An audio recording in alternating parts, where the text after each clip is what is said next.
morning. Guys, there's so many of you. I just hear the noise. I don't hear you greeting me back. Good morning.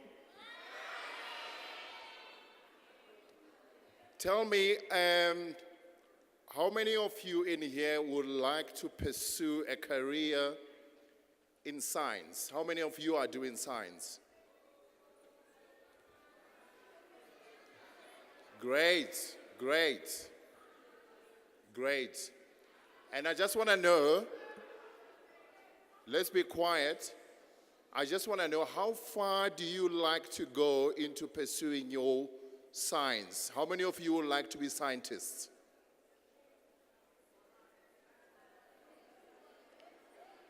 Very few, eh?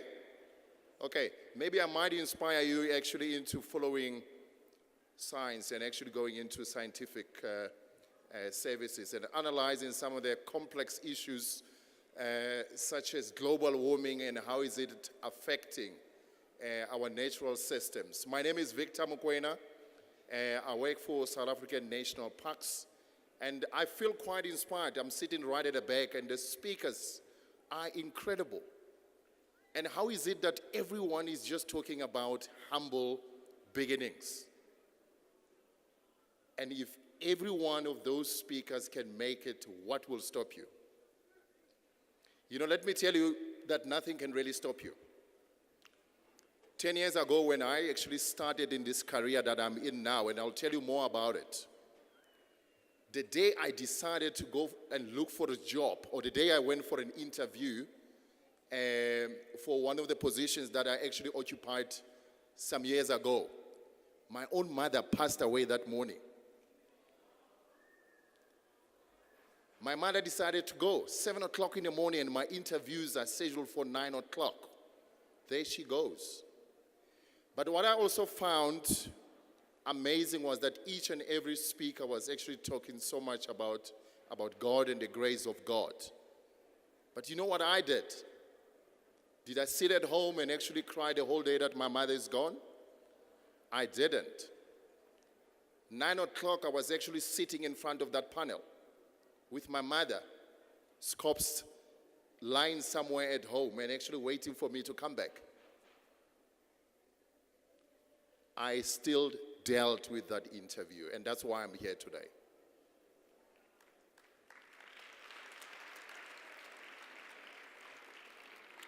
So I was asked, and that's why I'm actually dressed up like this today, I was asked to actually share with you a little bit about what is being a ranger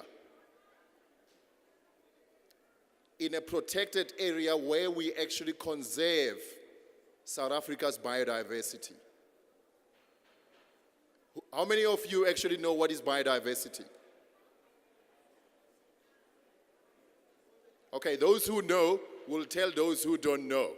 But you know that South Africa actually has the second largest biodiversity in the world. Can you see some of the pictures that are actually playing in the background? Okay, you've seen some of the species in our natural environment. You're seeing animals, you're seeing a helicopter that is actually flying over some of them, and certain things that are actually happening. Very adventurous, eh? Very adventurous. Right. The role of a ranger, and to those who actually want to see themselves actually being involved in this kind of operations, discipline starts now. Because being a ranger, one of the key qualifications or key qualities is discipline. Okay? Over and above your qualifications, one of the key principles is discipline. It's a pity I had brought, or they had sent me a clip that I would have loved to play for you to show you how we instill discipline into a ranger. Who of you have actually seen police or South African National Defence Force actually drilling? You've seen them. That's exactly how we instill discipline.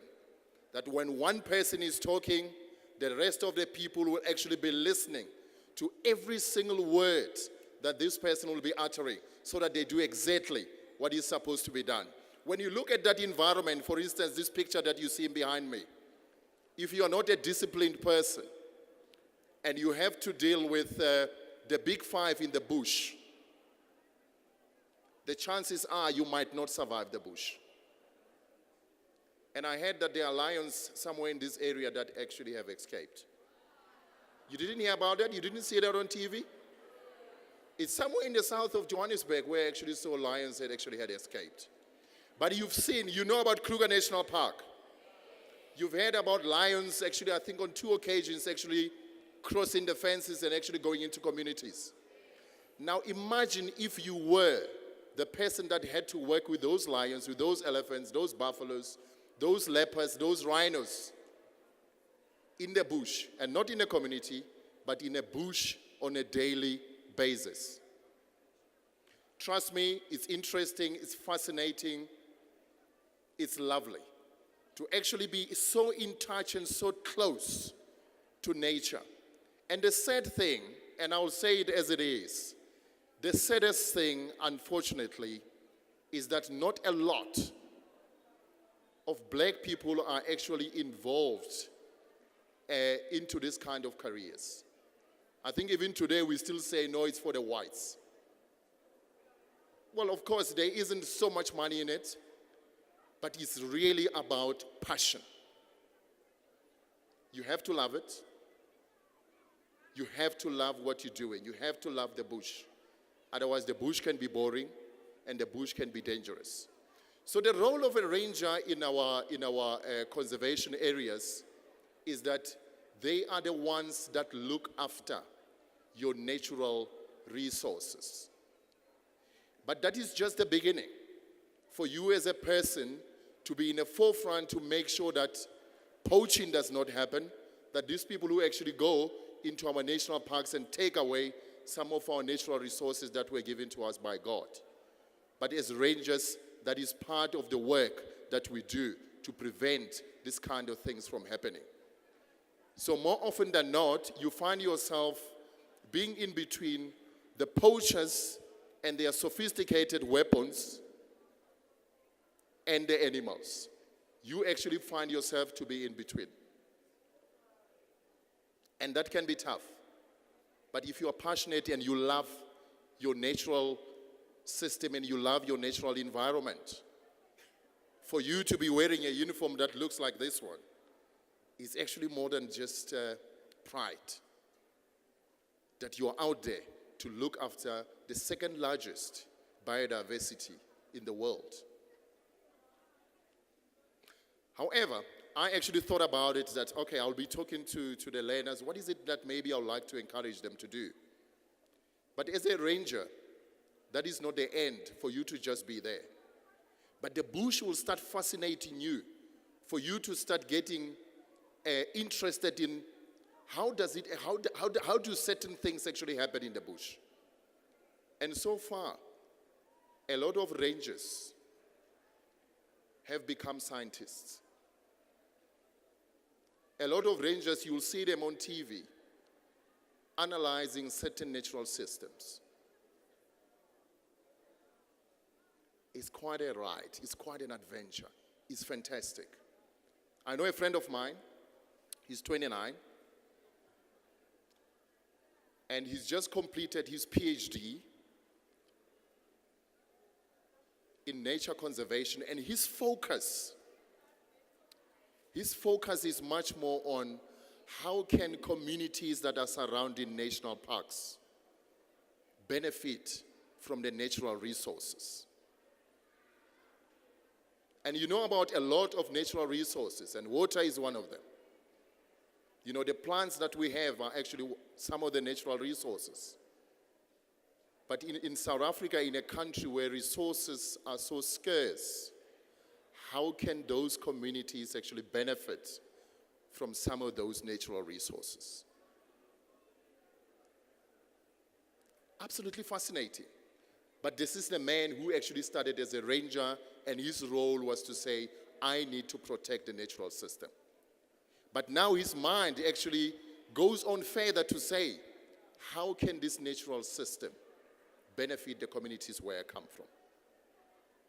And most of us come from rural areas, we come from townships, and we see a lot of things happening. We see poverty, we see unemployment, and these are all the things that we see.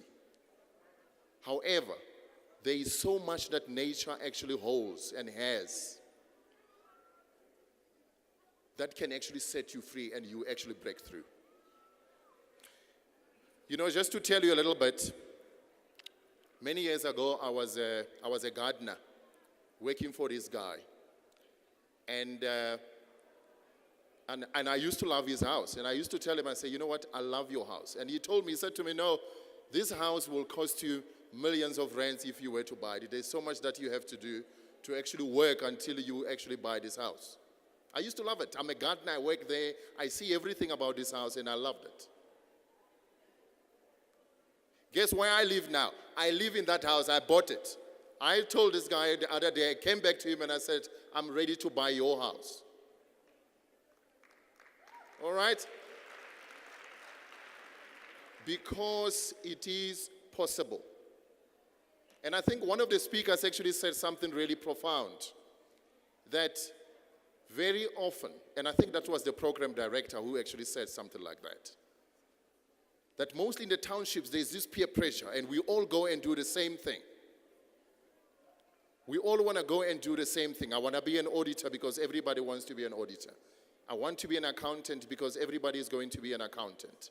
And eventually all of us have got our degrees, have got skills, and we are all queuing for the same job. So let's diversify. And now what we've started doing as South African National Parks is that because we want to meet government and yourselves halfway, because South Africa does not have scientists. What we've started doing now is to build science laboratories in most schools. Because we want to see scientists, we want to see people who come and look after our natural systems. Because trust me, if the natural systems collapse, the world will collapse.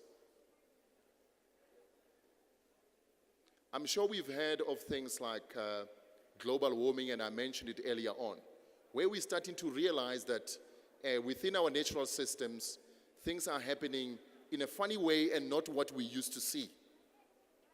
How was it that last year, and this year is actually continuing, that there is this serious drought, there is no water.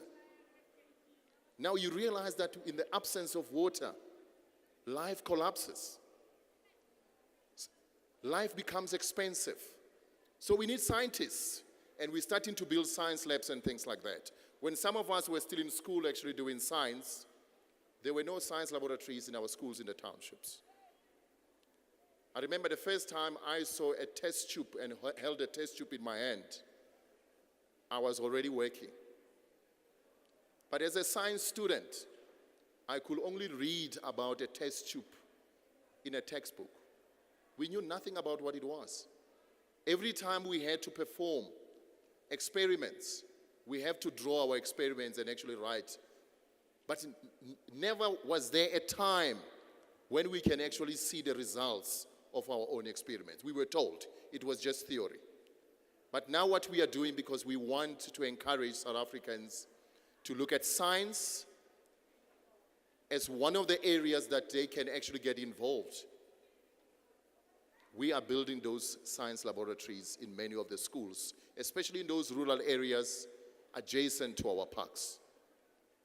However, I was told I only have 20 minutes. I can go on and on. So I must actually just bear that in mind.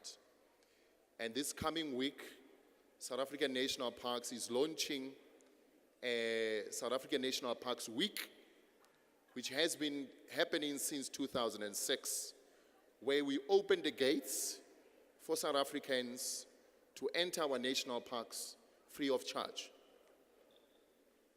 You know, if you live closer to Kruger National Park, closer to Golden Gate, closer to Marakele, closer to Tsitsikamma in the Garden Route, our national parks are opening the gates to say, if you are a South African, come and know your national parks.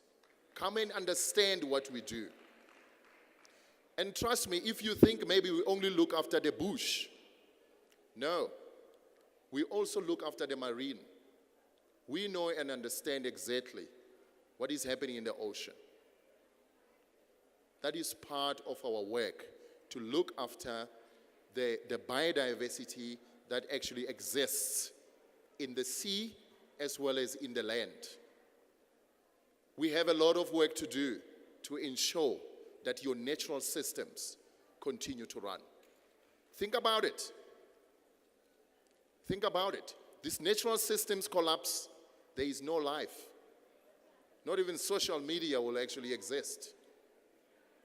All right. So I'm not going to continue. I'm just going to try and actually stop it here. But I just want to encourage you